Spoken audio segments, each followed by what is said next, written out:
We're going to be in Daniel chapter 3. There is a game that is as old, at least, as schoolyard play is. It's a game where the boys in school, second, third grade, gather around and argue about whose dad is the best dad. Did you ever play that game? My dad could beat up your dad. My dad can eat more cheeseburgers than your dad. You know, whatever the argument might be. So there was this group of boys who were playing this game, and the one boy said to his friend, you know, my dad is so talented, he jots down a few pieces of words on a paper, calls it a poem, sells it to the magazine, and makes $100. His little friend was not impressed. He said, well, my dad draws some lines and dots on a piece of paper, calls it a song, sells it to a radio station, and makes $1,000, so take that. And the third little boy was not to be outdone. He said, well, my dad gets up on a stage and rambles for 20 minutes, calls it a sermon, and it takes 4 people to collect all the money. What do you think about that?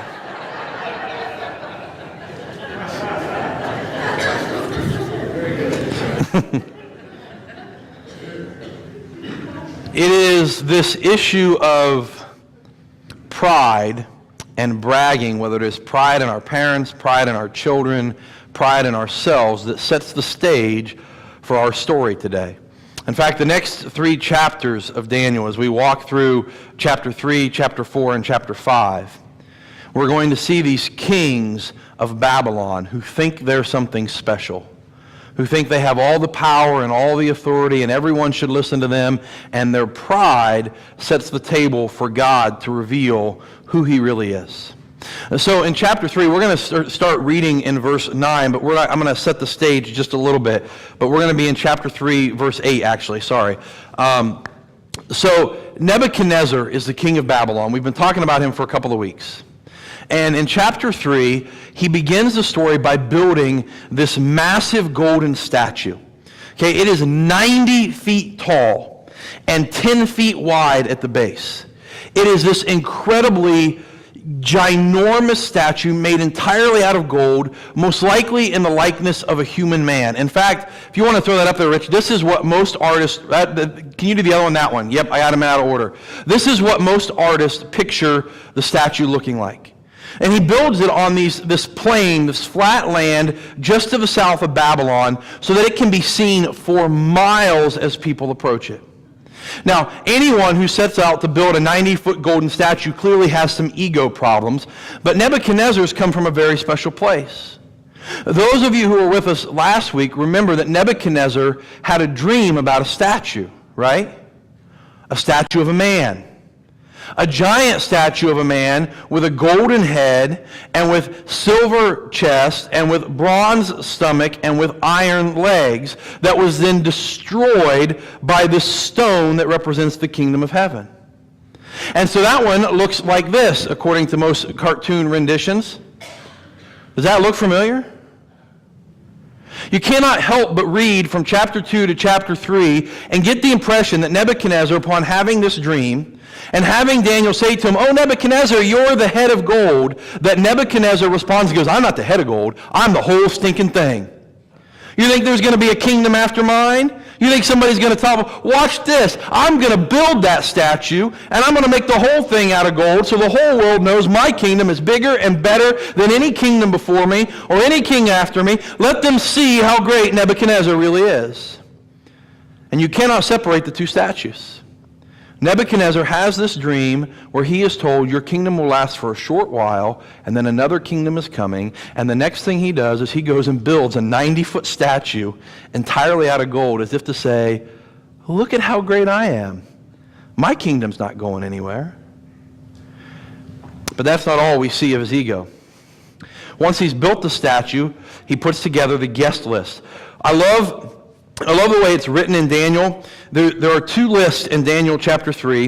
They are both incredibly annoyingly long, if you've ever tried to read them out loud, and they're both repeated in back-to-back verses, as if to say, let me show you the absurdity of what's happening here. Here's the list of people who were invited. It's in verse 2 and again in verse 3. It says, Nebuchadnezzar sent word to assemble the satraps, the prefects, the governors, the advisors, the treasurers, the judges, the magistrates, and all the rulers of the provinces to attend the dedication. And then in verse 3, he says it again. So the satraps, the prefects, the governors, the advisors, okay, this is like the modern day equivalent of, and so we invited the governors and the mayors and the county sheriff and the president of the PTA and the local treasurer and the high school football coach. We invited anybody who might possibly be important in any community in the whole world. Like they just go all the way down the list. And it's meant to go, Nebuchadnezzar wanted everybody here. So not only does he build this massive statue to represent him and his kingdom, he then invites everybody to come and be a part of this. We're going to have the biggest party you can have. And then he puts together a band. And not a 4-piece band, not a 5-piece band. This is the list of instruments that he invites. When you hear the sound of the horn, the flute, the zither, the lyre, the harp, the drum, and every kind of music. And then he repeats it again. When all the people heard the horn, the flute, the zither, the lyre, the harp, and every kind of... For the record, a zither is basically a harp. And a lyre is basically a different kind of harp. And a harp, basically a different kind. Like he just, essentially, any instrument he could find, any horn, any pipe, any flute, any stringed instrument, everything he could find. So here's the scene. Nebuchadnezzar, the most powerful man in the world. Some could argue the most powerful dictator ever. He had incredible power in the Babylonian Empire, more than the Roman Caesars would have after him. One of the most powerful men ever to live has built a 90-foot high statue to represent him and his kingdom made of solid gold. And he has invited the most powerful people in the world to the dedication. And he's hired a 150-person ensemble to play this music. And here's the deal. When the music plays, you bow down and worship my statue. It's simple. When the music plays, you bow down and worship my statue. Now, we could spend all day just talking about Nebuchadnezzar's ego problem, because there's a lot to unpack. A psychiatrist would have a heyday with a guy who builds a 90-foot statue of himself. There's clearly some things going on. But we're going to get to Nebuchadnezzar's ego in chapter 4 and study it at length. All it does for us today is set the stage for what's about to happen. So we're going to pick up reading in verse 8, and we'll read through verse 18, and then we'll come back and walk through the story together. Daniel chapter 3, beginning in verse 8. Some Chaldeans took this occasion to come forward and maliciously accuse the Jews. I lied. We're going to stop right there before we go any further. Do you remember the Chaldeans? Remember when Daniel and his friends were taken to Babylon and they were trained in the school? They were trained by the Chaldeans. And remember when Nebuchadnezzar had a dream in chapter 2 and he went to people to interpret it? Do you remember who couldn't interpret it? The Chaldeans. And if you read the end of chapter 2, after Daniel interprets the dream, Daniel and his friends, Shadrach, Meshach, and Abednego, are placed in charge of the Chaldeans. So the Chaldeans are a group of priests that you can only become one by being born one. And now there are these Jews being trained in the ways of the Chaldeans and put in charge of them. How well do you think the Chaldeans liked the Jews? And so it is the Chaldeans who bring Shadrach, Meshach, and Abednego forward. Verse 9. They said to King Nebuchadnezzar, "May the king live forever. You as a king have issued a decree that everyone who hears the sound of the horn, flute, zither, lyre, harp, drum, and every kind of music must fall down and worship the gold statue. Whoever does not fall down and worship will be thrown into a furnace of blazing fire. There are some Jews you have appointed to manage the province of Babylon." How convenient. Shadrach, Meshach, and Abednego. "These men have ignored you, the king. They do not serve your gods or worship the gold statue you have set up." Then, in a furious rage, Nebuchadnezzar gave orders to bring in Shadrach, Meshach, and Abednego. So these men were brought before the king. Nebuchadnezzar asked them, "Shadrach, Meshach, Abednego, is it true that you don't serve my gods or worship the golden idol I have set up? Now, if you're ready," as if they're going to change their mind, right? "Now, if you're ready, when you hear the sound of the horn, flute, zither, lyre, harp, drum, and every kind of music, fall down and worship the statue I made. But if you don't worship it, you will immediately be thrown into a furnace of blazing fire. And who is the God that can rescue you from my power? Now there's some ego right there, right? Who is the God that can rescue you from me? I'm the most powerful man in the world. Who's going to say, if I say you're going to die, who could possibly save you from me? There's not a God alive who can save you from Nebuchadnezzar. It's also a setup for Shadrach, Meshach, and Abednego. They're going, oh, you want to know about the God who can save us? Let me tell you about the God who can save us. Shadrach, Meshach, and Abednego replied to King Nebuchadnezzar, we don't need to give you an answer to this question. For if the God we serve exists, and by the way, they know that he does, then he can rescue us from the furnace of blazing fire, and he can rescue us from the power of you, the king.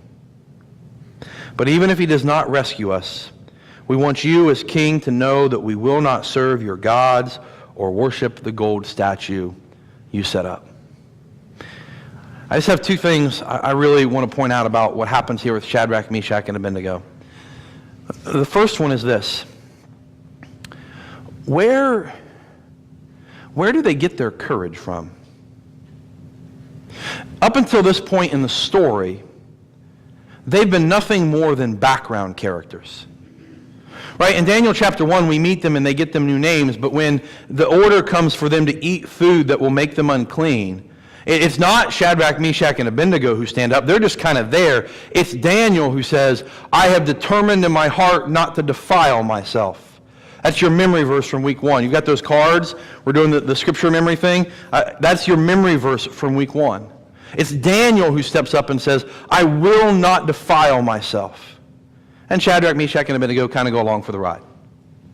And then in chapter 2, when the Chaldeans cannot interpret the dream of the king, and all of the wise men in the empire are going to be executed, it is Daniel who says, hey, wait a minute.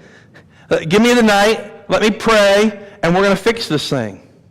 And it is Daniel who marches into the throne room of the king. And it is Daniel who says in those days, or in the days of those kings, God will establish his kingdom that will know no end. Nebuchadnezzar, your kingdom's going to fall. God's won't. It's Daniel who delivers the bad news, not Shadrach, Meshach, and Abednego. That's your memory verse from last week, by the way, if you're trying to remember those. So we have these two chapters of Daniel standing up and his friends kind of, they're like background furniture. And so when you read the story, if you're reading Daniel beginning to end like a novel, and you read what's happening, and you see the Chaldeans have come to accuse some Jews, you're expecting Daniel, right? This is his book, his story, but Daniel's not here. We don't know where he is. Most likely he's out of the country, because you can be assured if he was there, he would not have been bowing down to the idol. We know enough about Daniel to know he's not sitting there worshiping the statue. So he must not be there for some reason. And instead we have his friends, Shadrach, Meshach, and Abednego. And up until this point, no one has spoken to them, and they have not spoken a single word. They have been background furniture. So where do these three men who've played in the background suddenly find the courage to stand up to the most powerful man in the world? The answer is, at least in part, from their faith. They share the same faith of Daniel. The same belief in who God is. They say as much in verse 17. Our God can save us from the fire and from your power, O king. But I think at least part of it comes from Daniel. How do you not watch your friend stand up to the king with boldness and courage and go, man, I want to be like him? How do you not watch your friend hit his knees in prayer and say, God, I need you to rescue me. I'm going to go talk to the king tomorrow, and I need your wisdom, and not want to emulate him? They're watching Daniel. So that when their moment comes, when their moment to stand arrives, they know how to act and what to say. Daniel was a man of incredible influence. He rose to the second most powerful position in the kingdom in a span of a few years, and one of his places of influence was with his own friends. Shadrach, Meshach, and Abednego are watching their buddy going, I want to be bold like that. I want to live out my faith like that. I want to follow like him. And this is where I need to pause for a moment, because those of you who've been around, I'm not much for preaching holiday sermons. Like when it comes to Mother's Day or Father's Day, I want to preach what the text says. I don't want to just talk about how great dads are. I love my dad. I have a great dad. But I can't help but talk to dads for just a minute here. It is Father's Day. Can I just tell you something? Your kids are watching you. Every moment. Have you ever heard your kid say something and you're like, oh my gosh, they just sounded like me? They're watching you. They're watching how you handle your anger. They're watching what you do when you don't get your way. They're watching how you respond when there's difficulty in your life. They're watching what you do with your money. Are you generous or are you greedy? They're watching what you do when you're struggling with sin and you have to overcome it. They're watching how you confront someone who has wronged you. They're watching how you pray. They're watching how you open your Bible and study it. And the same way that Daniel made an impact on Shadrach, Meshach, and Abednego, if you're a parent sitting in this room, your kids are watching you. And if you want them to become faithful followers of Christ, you can preach at them, you can yell at them, you can grab them by the ear and drag them to church all you want, but the best thing you can do for them is live out your faith. Because they're watching. And they will become what you are. And Daniel left a legacy not just with his own boldness, but with the boldness he passed on to Shadrach, Meshach, and Abednego. He was their spiritual big brother. And it shows. The second thing I notice about this story is verse 18. It's my favorite part of the whole story. And verse 17, we're going to read these again. In verse 17, they say, if the God we serve exists, then he can rescue us from the furnace of the blazing fire. And he can rescue us from the power of you, the king. That's your memory verse for the week. If you've got that card in your bulletin, that's the one I want you to commit to memory this week. That God is able to rescue you. That he has the power to rescue. This verse could find its place in any story. You could find this in Joshua or in Moses. Listen, we're going to go fight this battle and God is coming with us. It is a proclamation of the greatness and boldness of God. King Nebuchadnezzar, you built this statue. You think you're king of the whole world. Listen, my God moves kings like you around like pawns on a chessboard. You've got nothing.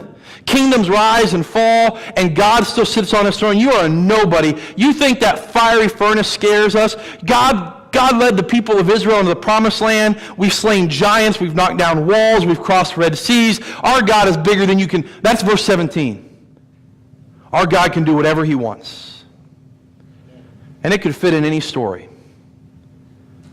But man, verse 18 for me. Listen to verse 18. You want to talk about what faith looks like? This is verse 18. But even if he does not rescue us, even if he does not rescue us. You ever read the stories in the Old Testament and think, man, it must have been easy for them. Like Moses got a burning bush that God talked out of. Joshua got an angel of the Lord who appeared to him and gave him the battle plan. Gideon had an angel show up like 3 times to talk to him. You ever read those stories and think, well, I'd be bold too if an angel showed up. I mean, if I'm walking down the road and a tree catches on fire and the voice of God talks to me, I'm going to listen, right? But I haven't seen a burning bush with God's voice in it in a day or two, or whatever 365 times 35 years is. And yet, sometimes it's like you get jealous. You're like, God, where's my bright light? Where is my fiery bush? Where is my... Here's why I love this story.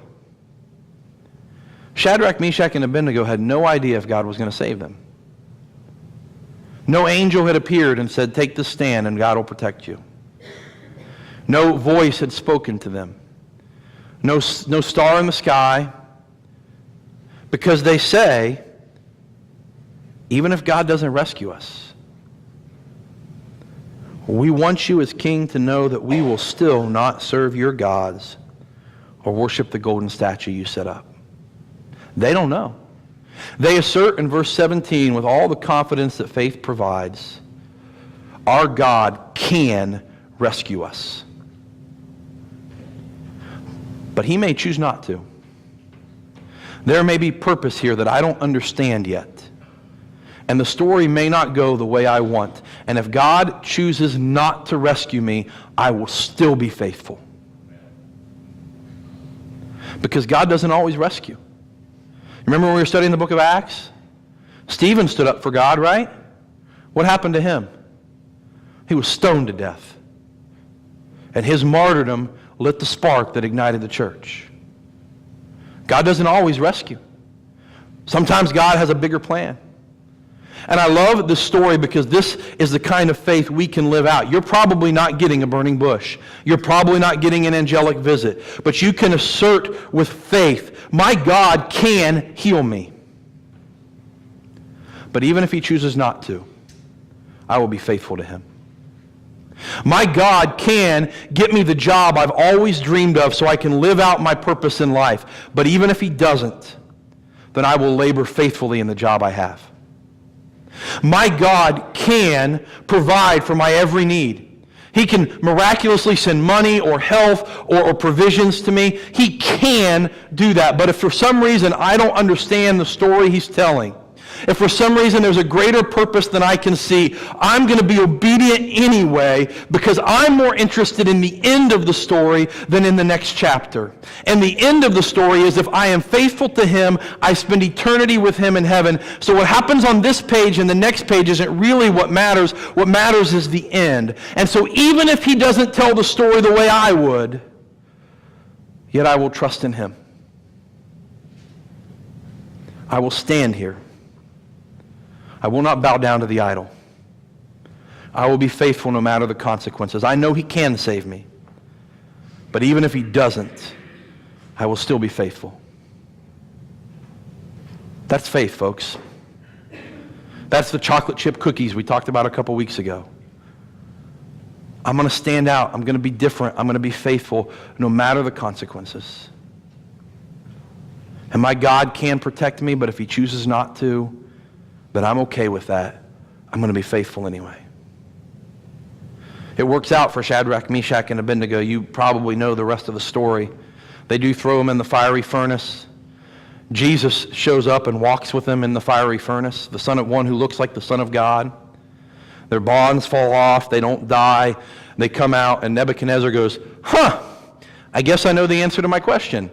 What God can save you from my power? Your God can save you from my power. Everyone should worship their God.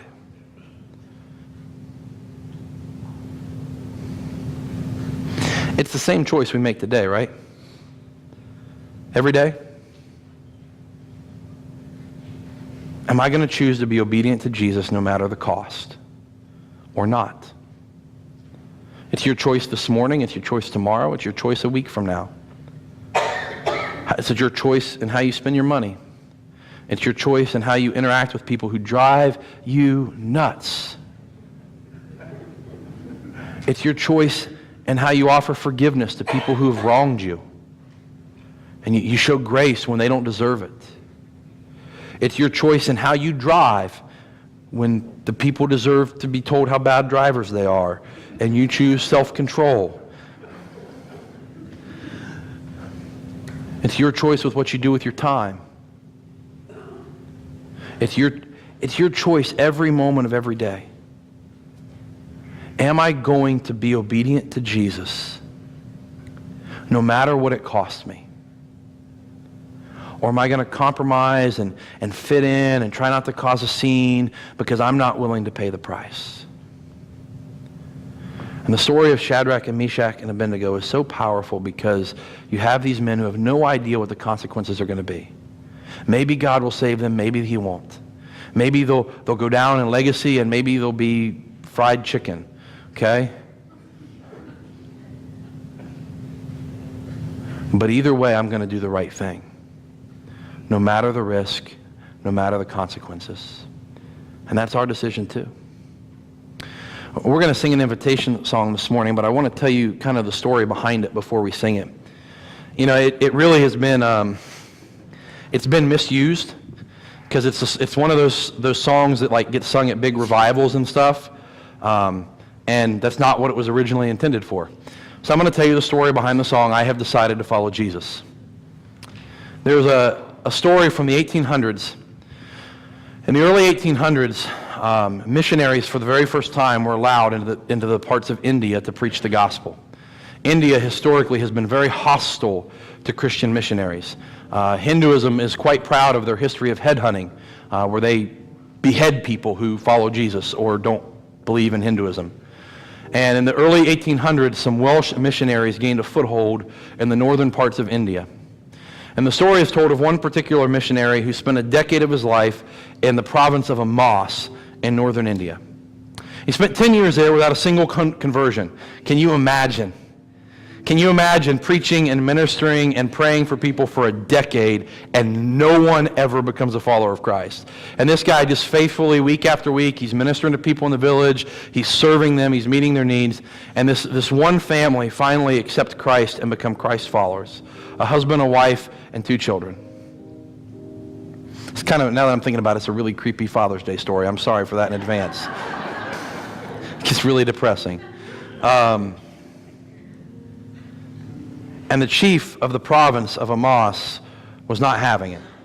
They'd tolerate the missionary who was there helping and serving people, but they were not going to tolerate these Hindu people converting to Christianity. And so they called the family before the council, and they look at the father, the head of the household, and they say, "Sir, either you renounce your faith right here and right now, or we will kill your wife right in front of you." And the man famously responds, "I have decided to follow Jesus. There is no turning back." And they executed his wife. And they look at him and they say, "You can renounce your faith right here and right now for everyone to hear, or we will kill your children."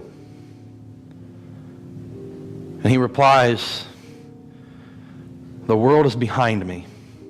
Only the cross is before me. I cannot turn back."